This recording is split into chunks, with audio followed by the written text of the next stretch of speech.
ഈശ്വമിശിഹായ്ക്കും സ്തുതിയായിരിക്കട്ടെ. ലോഗോസ് പഠന പരമ്പരയിലെ അടുത്തൊരു എപ്പിസോഡിലേക്ക് എല്ലാവർക്കും ഹൃദ്യമായ സ്വാഗതം. 1 സാമുവേലിൻ്റെ പുസ്തകത്തിലെ 1-ാം അധ്യായത്തിലെ ഏതാനും ചില ചോദ്യങ്ങളും ഉത്തരങ്ങളുമാണ് ഇന്ന് പരിചയപ്പെടാൻ പോകുന്നത്.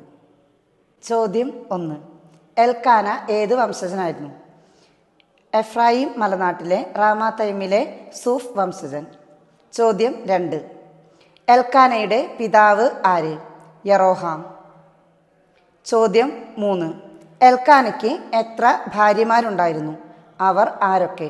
2 ഭാര്യമാർ, ഹന്നായും പെനീനായും. ചോദ്യം 4.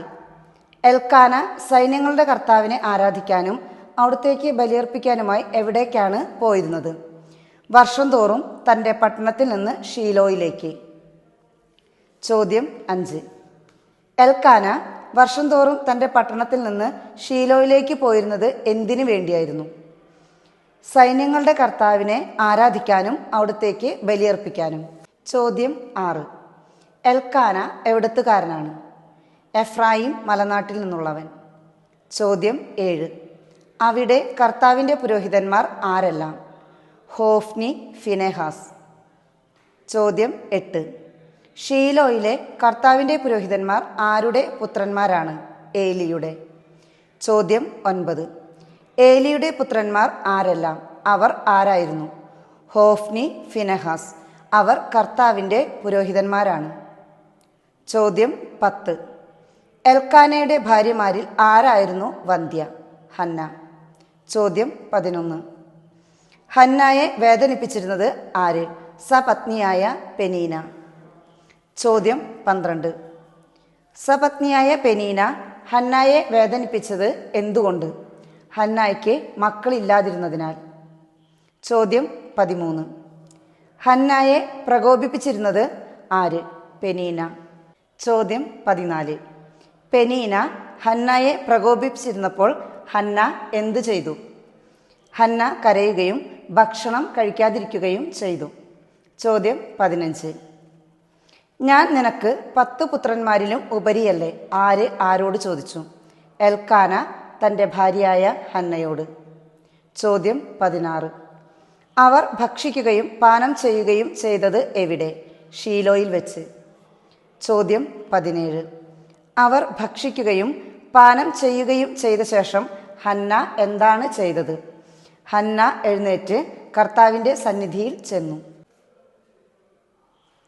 ചോദ്യം 18. പുരോഹിതനായ ഏലി എന്തു ചെയ്യുകയായിരുന്നു? ദൈവാലയത്തിൻ്റെ വാതിൽപ്പടിക്ക് സമീപം ഒരു പീഠത്തിൽ ഇരിക്കുകയായിരുന്നു. ചോദ്യം 19. കർത്താവിനോട് ഹൃദയം നൊന്ത് കരഞ്ഞു പ്രാർത്ഥിച്ചത് ആര്? ഹന്ന. ചോദ്യം 20. കർത്താവിനോട് ഹൃദയം നൊന്ത് ഹന്ന പ്രാർത്ഥിച്ചത് എന്ത്? എനിക്കൊരു പുത്രനെ നൽകിയാൽ അവൻ്റെ ജീവിതകാലം മുഴുവൻ അവനെ ഞാൻ അങ്ങേക്ക് പ്രതിഷ്ഠിക്കും. അവൻ്റെ ശിരസിൽ ക്ഷൗരക്കത്തി സ്പർശിക്കുകയില്ല. ചോദ്യം 21. ഹന്ന ദൈവസന്നിധിയിൽ പ്രാർത്ഥിച്ചു കൊണ്ടിരിക്കവേ ഏലിക്ക് തോന്നിയത് എന്ത്? അവൾ മദ്യപിച്ചിട്ടുണ്ടെന്ന്. ചോദ്യം 22. ഏലി ഹന്നയോട് പറഞ്ഞത് എന്ത്? സമാധാനമായി പോവുക, ഇസ്രായേലിൻ്റെ ദൈവം നിന്റെ പ്രാർത്ഥന സാധിച്ചു തരട്ടെ. ചോദ്യം 23. ഹന്ന ഏലിയോട് പ്രതിവചിച്ചത് എന്ത്? ഈ ദാസിക്ക് അങ്ങയുടെ കൃപാ കടാക്ഷമുണ്ടാകട്ടെ. ചോദ്യം 24. എൽക്കാനയും കുടുംബവും കർത്താവിനെ ആരാധിച്ചതിനു ശേഷം എന്തു ചെയ്തു? റാമായിലുള്ള തങ്ങളുടെ ഗൃഹത്തിലേക്ക് മടങ്ങി. ചോദ്യം 25. എൽക്കാനയും കുടുംബവും റാമായിലുള്ള തങ്ങളുടെ ഗൃഹത്തിലേക്ക് മടങ്ങിയത് എപ്പോൾ? അതിരാവിലെ എഴുന്നേറ്റ് കർത്താവിനെ ആരാധിച്ചതിന് ശേഷം. ചോദ്യം 26. എൽക്കാനയുടെയും ഹന്നായുടെയും പുത്രൻ ആര്? സാമുവൽ. ചോദ്യം 27. ഹന്ന മകനെ സാമുവൽ എന്ന് പേരിട്ടത് എങ്ങനെ? ഞാൻ അവനെ കർത്താവിനോട് ചോദിച്ചത് വാങ്ങിയതാണ് എന്ന് പറഞ്ഞു. ചോദ്യം 28. കുഞ്ഞിൻ്റെ മുലകുടി മാറട്ടെ, അവൻ കർത്തൃസന്നിധിയിൽ പ്രവേശിച്ച് എന്നേക്കും അവിടെ വസിക്കുന്നതിനെ അപ്പോൾ കൊണ്ടുവന്നുകൊള്ളാം. ആര് ആരോട് പറഞ്ഞു? ഹന്ന എൽക്കാനയോട്. ചോദ്യം 29. അവൾ അവനെ ഷീലോയിൽ കർത്താവിൻ്റെ ആലയത്തിലേക്ക് കൊണ്ടുവന്നത് എപ്രകാരമാണ്? 3 വയസ്സുള്ള ഒരു കാളക്കുട്ടി, ഒരു ഏഫ മാവ്, ഒരു കുടം വീഞ്ഞ് എന്നിവയോടുകൂടെ. ചോദ്യം 30. അവർ ബലിയർപ്പിച്ചത് എന്ത്? കാളക്കുട്ടിയെ. ചോദ്യം 31.